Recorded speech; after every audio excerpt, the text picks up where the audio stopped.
बिस्मिल्लाहिर्रहमानिर्रहीम। अस्सलामु अलैकुम वगो मलगरो संगाल ले नन به موږ سٹارټ اخلو په ډاټ نت باندې.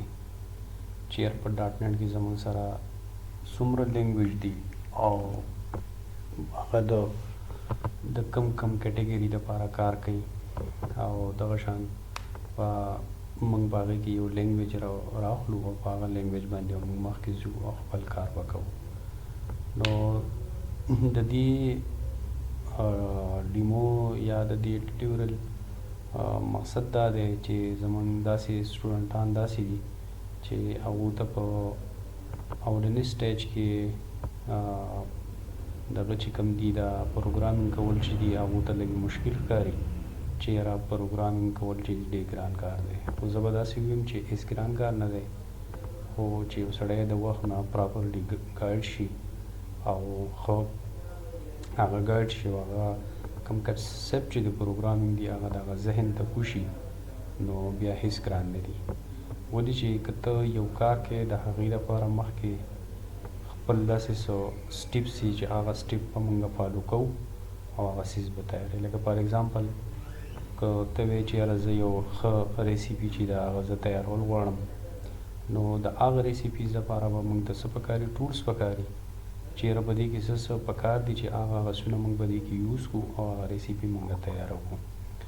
نو زما مقصد دا دی چې زه به په پښتو کې بلکې په خپله ژبه کې زه دا پروګرامینګ ټیچ کړم او زموږ کوم نیو سټوډنټان یا زموږ چې کوم خواهشمند وروڼه دي هغه د دې نه فایده واخلي او په فیوچر کې خپل یو چې دی هغه ښه برابر کړي او روان شي. نو موږ راځي نن سټارټ اخلو چې یاره ډاټ نت څه شی دی او دی موږ ته څه سپورټ کوي او کوم لینګویج موږ ته سپورټ کوي او دا هغې نه پس به موږ یو لینګویج د دې نه به راواخلو او مخې ته به ځو او خپل کار به په هغې کې کوو. نو راځئ چې سټارټ واخلو. اولنی زما سره دا یو ټاپک دی چې ډاټ نت فریم ورک. اوس موږ دا وایو چې یاره ډاټ نت فریم ورک دی څه شی. که تاسو په پروګرامینګ کې وګورئ څوک وایي زه ډاټ نت ډیولپر یم، څوک وایي زه پی ایچ پي لیول یم. نو بیا په ډاټ نت کې زموږ سره کم لینګویج دي. نو راځئ چې نن لږ غونته په دې باندې ډیپ خو نه شو تللی چې دا یو ډېر لینتي کورس دی، یو ډېر ډیپ هغه دی، یو ټاپک دی، یو کنسپټ دی، خو موږ به ترې صرف خپله سرسري خبره راوچته کړو او بیا به موږ ځو خپل پروګرامینګ له. نو ډاټ نت فریم ورک چې دی دا ډیولپ یو سافټویر اپلیکیشن دی، ډیولپ شوی دی په 2000 کې. مایکروسافټ چې کوم دی د هغو ډیولپ کړی دی. دی موږ د څه لپاره یوز کوو دا اپلیکیشن چې کله موږ یا ویب اپلیکیشن جوړو یا وینډو فارم اپلیکیشن جوړو یا دغه شان فون جوړو، نو د هغې لپاره موږ څه کوو، دی یوز کوو. په دې کې زموږ سره یو ډېر په نمبر یا په یو ډېر تعداد سره زموږ سره کلاس لایبرریانې دي. اوس په تاسو وایي چې یار کلاس لایبرري څه شی دی؟ دا چې موږ کله پروګرامینګ کوو نو انشاءالله دا هر ټاپک چې دی دا به ښکلی ایکسپینډ شي او تاسو ته به واضح شي چې یاره دا څه دي. نو دغه شان کلاس لایبرري دي چې هغې ته موږ فریم ورک کلاس لایبرري ورته ویلی شو، شارټ کټ ورته اف سی ایل ورته ویلی شو. اوس دا په دې کې زموږ سره یو ایگزیکیوشن انوایرمنټ دی چې هغه ایگزیکیوشن انوایرمنټ چې دی کوم زموږ سره کامن لینګویج رن ټایمز چې کوم دي چې هغه په هغې باندې کار کوي. لکه اوس کامن رن ټایم چې دي، لکه اوس موږ یو اپلیکیشن تیار کړو، هغه اپلیکیشن به موږ په یو وینډو باندې یا په میک باندې یا په لاینکس باندې موږ چلول غواړو. نو د دې دواړو د منځ کې چې کوم یو بله تھرډ پارټي ده چې هغه یو رول ادا کوي چې دا دواړه څه کي کمیونیکیټ کي، نو دغې ته څه موږ ورته وایو، کامن لینګویج رن ټایم ورته وایو. بس په دې کې په فریم ورک به موږ ته کمې لینګویج سپورټ کوي چې په هغې کې زموږ سره سی شارپ دی، ایف شارپ دی، وي وي ډاټ نټ دی، جے شارپ دی، ویژوال سی پلس پلس دی او جاوا سکرپټ ډاټ نټ دی، دغه شان اے پی ایل دی، کوبول دی وغیره وغیره. دا تقریبا 60 لینګویج دي چې دا زموږ سره سری ډاټ نټ فریم ورک چې کوم دی دا سپورټ کوي. اوس دا وګورو ډاټ نټ فریم ورک چې کوم دی دا مین کمپوننټ دی د یو د کامن لینګویج رن ټایم دی فریم ورک کلاس لایبرری دا کور لینګویج دی چې وینډو فارم دی پکې پای کې اس پی ډاټ نټ او ای ډی او ډاټ نټ دا بیا دغه شان ادر ماډلز چې ډبلیو سی اف ته ډبلیو پی اف ته ډبلیو اف ته کارډ سپیس دی لاینکس انټیټی فریم ورک دا ټوټل زموږ سره سری دا ډاټ نټ زموږ سره سپورټ کوي دا موږ لرا کوي او موږ دا خپل کار لپاره مونږه یوز کوو. اوس راغی کامن لینګویج رن ټایم. اټ از ا پروګرام ایگزیکیوشن انجن دیٹ لوډ اینڈ ایگزیکیوټ د پروګرام. اټ کنورټ د پروګرام انټو نیټیو کوډ. اوس دا کوم پروګرام چې مونږ کوم جوړ کړی دی بسیجل کې چې دا به ایگزیکیوټ کوي او دا به یو نیټ یو بل کوډ ته به کنورټ کوي چې دا زموږ سره یو انټرفیس دی د شا د فریم ورک او د اپریټینګ سیسټم د وینډو په منځ کې او دغه شان زمونږ د فریم ورک په منځ کې داسې شی دی یو انټرفیس دی چې دی به هغه زمونږ کوم مونږ چې کوم کوډ جوړ کړی دی هغه به دی څه کوي اپریټینګ سیسټم ته به دی خامخا د هغې هغه کنفیګوریشن د هغې هغه څه بیسک رولز دي هغه دی فالو کوي. په دې کې زمونږ سره لکه ایکسپشن هینډل نشته او میموري منیجمنټ اینډ ګاربیج کلیکشن دا چې دی دا کارونه به لګي نه. اوس مونږ وایو ګاربیج کلیکشن چې شی دی میموري منیجمنټ چې شی دی دا به مونږ سټیپ بای سټیپ مخې ته ځو او مونږ به دا کهیري دغه کوو به فړاوو. دغه شان زموږ سره راغی اف سی ایل راغی فریم ورک کلاس لایبرری راله. It is a standard library that is a collection of thousands of class and used to build an application. اوس ستاسو ذهن کې به اوس لږه خبره وي چې یاره کلاس څه شی دی نو دا زموږ سره د یو کلاسونو یو کلیکشن دی. اوس کلاس چې کوم دی فرض که زموږ سره به داسې ووایم چې تاسو یو کلاس کې یئ تړ کلاس کې یئ فور کلاس کې یئ ټیک شو په دې کلاس کې دنده ډېر ښه سټوډنټس ناست دي. و سټوډنټ نوم یو آبجیکټ دی او دغه شان په دې کلاس کې دنده ډیسک دي چیرز دي دا ټوټل چې ټیچر دغه دي دا ټوټل هر چیز چې دی سره دا یو آبجیکټ دی. خو چې دا ټول آبجیکټ موږ راغونډ کړو نو د دې نه یو نیم موږ دله پکار دی دې ته موږ یو کلاس ورکړو چې موږ داسې ووایو یاره دا نرسري کلاس دی دا فرسټ کلاس دی سیکنډ کلاس دی نو دا کلاس خو زموږ سره یو ریپرزنټیشن راغی او په دې کلاس کې دننه زموږ سره ډیر ملټیپل آبجیکټس دي. دا چې موږ کله آبجیکټ اورینټډ کنسپټ ان شاء الله موږ وایو نو دا به کې مور کلیر شي. خو دلته کې شارټ کټ موږ داسې ووایو چې دا زموږ سره یو سټینډرډ لایبرري ده چې په هغې کې به زموږ سره ډېر ښه کلاسونه صحیح پراته وي. اوس د دې نه چې موږ اوس فریم ورک ته وګورو نو دی زموږ سره به موږ دا ووایو چې یاره دی موږ سره 60 لینګویج چې دي هغه زموږ سره دی څه کوي سپورټ کوي موږ له.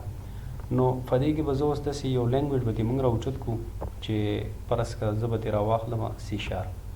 نن سبا ایډوانس لینګویج دی ډېر پاورفل دی او چې څومره ډاټ نټ ډیولپران دي نه به خامخا په هر دغه کې به تا ته میلاویږي خو زیاتر کومه دغه چې دا میجارټي چې کومه ده هغه زموږ سره په سی شارپ باندې ده. نو زه د سی شارپ راوچتوم چې موږ به کار به زموږ صحیح په سی شارپ باندې وي. اوس په سی شارپ کې زموږ سره داسې حساب دی چې په دې کې زموږ سره یو څو رولز دي. سی شارپ موږ د وینډو فارم دپاره هم یوز کولی شو چې ته موږ ډیسکټاپ اپلیکیشن وایو.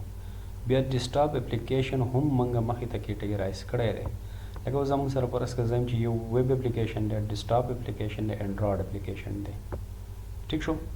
اوس ویب اپلیکیشن کې هم بیا دنده کیټګري دي په ډیسکټاپ اپلیکیشن کې هم کیټګري دي او په انډرایډ کې هم دنده کیټګري دي. خو زه به دلته کې اوس راواخلم دغه شان که موږ پکې وي بي راوچت کړو نو د وي بي هم دغه شان مین لینګویج زموږ سره وي بي دی خو په هغې کې هم دنده زموږ سره کیټګري دي. خو چونکې زه اوس د سی شارپ خبره کوم نو په سی شارپ کې به زه داسې چل وکړم چې یاره موږ به سی شارپ راوچت کړو او کومه کیټګري چې موږ پړاوو یا موږ ټیچ کوو هغې کیټګري اګینسټ به موږ خبرې کوو. نو زه به اوس داسې ویم چې فرض که سی شارپ دی په دې کې په وینډو فارم باندې موږ بحث کوو چې یاره وینډو فارم څه شی دی. وینډو فارم a smart client technology for the .NET framework, a set of managed library that simplify the common application tasks such as reading and writing to the file system. نو وینډو فارم زموږ سره یو اپلیکیشن دی چې په هغې کې موږ هغه موږ د مختلف پرپز دپاره استعمالولی شو. لکه فار اگزامپل موږ د بزنس دپاره موږ استعمالولی شو چې هغې کې موږ بیسټ پوینټ آف سیل جوړ کړو او په هغې کې موږ سیلینګ پرچایز کوو. دغه شان د اکاونټ دپاره موږ یوز کولی شو. دغه شان موږ د پیکټراینو کې موږ استعمالولی شو. نو دا قسم دغه چې کوم دی دا زموږ سره څه شو وینډو فارم راغی او د ډیسکټاپ اپلیکیشن د هغې بیا وینډو فارم دی. دغه شان بل راځي ایس پی ډاټ نیټ. اوس ایس پی ډاټ نیټ موږ د څه لپاره استعمالو؟ دا موږ د ویب دپاره استعمالو. دا زموږ سره یو فریم ورک دی، ډیزاین شوی دی، ډیولپ بای مایکروسافټ ډیولپ کړی دی. دا موږ د څه لپاره استعمالو چې موږ کله ویب سایټ جوړو، ویب اپلیکیشن جوړو یا ویب سروسز جوړو چې په هغې کې موږ ایچ ټي ایم ایل، سی ایس ایس، جاوا سکرپټ او جی کویري وغیره کوم نن سبا چې کوم ایډوانس دغه وي هغه پکې موږ څه کوو یوز کولی شو. او دا په 2002 کې مایکروسافټ چې کوم دا ریلیز کړي و ایس پی ډاټ نیټ. ټیک شو. اوس بل راځي زموږ سره ایډیو ډاټ نیټ، ایکټیو ډایرکټري آبجیکټ. اوس د ایډیو څه کار دی؟ ایډیو به دا کار کوي چې دی به ستا کوم اپلیکیشن چې دی نه دا به دی د یو ډیټا سورس سره به دی کنیکټ کوي. ټیک شو. لکه فرض که تا خو اپلیکیشن جوړ کړو خو ستا کومه ډیټا چې کوم ټرانزیکشن موږ په ډیټا باندې کوو یو ځای ته وړو، د هغه ځای نه یې راوړو، موډیفای کوو، مختلف کار زموږ د ډیټا سره چلیږي. نو دغه هغې دپاره خو موږ ته یو کنیکټیویټي پکار وي که نه. نو دا کنیکټي موږ ته څوک سپورټ کوي؟ دا کنیکټي موږ ته ایډیو چې کوم دی دا موږ ته سپورټ کوي. نو ګوره دا یو موډول دی ډاټ نیټ فریم ورک which is used to establish a connection between the application and data source. و دا ډاټا سورس زموږ سره ایس کیو ایل سرور هم کیدی شي، ایکس ایم ایل هم کیدی شي. ټیک شو. دا زموږ سره بیا د ډاټا سورس دغه دي، دا موږ د اوریکلس ډاټا بیس سره هم کولی شو، دا موږ د ایکسس سره هم کولی شو. دا ټوټل موږ ته څوک سپورټ کوي؟ دا موږ ته ایډیو سپورټ کوي. بیا د وینډو فارم کې بل ټایپ زموږ سره دی ډبلیو پی ایف ورته وایي چې وینډو پریزنټیشن فاونډیشن ورته وایي. دا هم مایکروسافټ والا ریلیز کړې ده په 2006 کې چې په دې کې موږ څه کوو هم دغه ډیسکټاپ اپلیکیشن دی، په بیک انډ کې هغه د وینډو فارم هغه دغه کوډ چلیږي. کوم زموږ سره بزنس کوډ لیر چې کوم دی هغه په بیک انډ باندې زموږ سره هغه د سی شارپ کوډ دی. خو د دې پر هغې کې چې کوم په وینډو فارم کې دا دی چې د هغې خپل ټولز دي، لکه ته ټیکسټ باکس رالی، بټن رالی، چیک باکس رالی وغیره، هغه ډریګ اینډ ډراګ دي. د هغه ځای نه اوچت کوو، دلته کې ډرا کا ته فارم ته راوله، هغه به تا ته ریفریش شي. په ډبلیو پی ایف کې داسې نه راغلو. ډبلیو پی ایف کې خپل یو لینګویج دی چې ایکس ایم ایل کې داسې یو دغه کېږي چې په هغې باندې موږ بټن چې دی خپل بلډن ډیزاین کوو، لکه څنګه چې موږ د ایچ ټي ایم ایل کوډ کوو. دا دغه شان یو مارک اپ لینګویج دی چې په هغې باندې موږ خپل کوم ډیزاین چې کوم دی هغه موږ څه کوو جوړو. باقي په بیک اینډ باندې حق د سی شارپ هغه کوډ دی. دغه شان ډبلیو سی ایف راغی، وینډو کمیونیکیشن فاونډیشن راغی. دا هم زموږ سره یو دغه دي، دا یو ډاټ نیټ یو کیټګري ده چې it is a framework for building a service oriented application using WCF. You can send a data asynchronous message from one service into the other. was asynchronous synchronous دا دواړه داسې یو لفظ دی چې زموږ پروګرام کې ډېر زیات استعمالیږي. نو اول خو د دې لږ وضاحت کوو چې یاره د دې ورکینګ څه دی. نو asynchronous مطلب دا شو چې کله یو سټیپ زموږ کمپلیټ شي او هغه سټیپ چې زموږ کمپلیټ شي نو څه چلو شي بل سټیپ به زموږ روان شي، شروع شي. لکه هر چیز به په یو ټایم باندې نه کېږي. ټیک شو. په یو ټایم باندې به لکه ټوټل نه کېږي، اول به یو سټیپ کم لغه شي. لکه فار ایگزامپل ته چې د یو چت نه بل خېږي په منځ کې په پړو خېږي، نو ته به یو پړوی سټیپ په اوچت کې چې هغه کمپلیټ شوه بیا به بله سټیپ راوچت کې، بیا به بله ان سو آن ته به اخري چت ته وخېږي. ټیک شو. یو د دې بیا د سینکارنس هغه چې دی هغه په یو ټایم باندې هر څه کېږي. نو دا زموږ د په پروګرامینګ کې دا ډېر زیات استعمالیږي. به کله مزید مخې ته موږ لاړ شو نو بیا به اندازه او د دې بینیفټ پته به ولګي چې یاره دا څنګه دغه کېږي. نو دا زموږ سره هم د ډاټ نیټ فریم ورک یو د رولز دي. دغه شان ورک فلو فاونډیشن دی، وینډو د مایکروسافټ ټیکنالوژي ده. ډیټ پرووایډ اف ای آی دا موږ ته اف ای اوس اف ای آی څه شی دی؟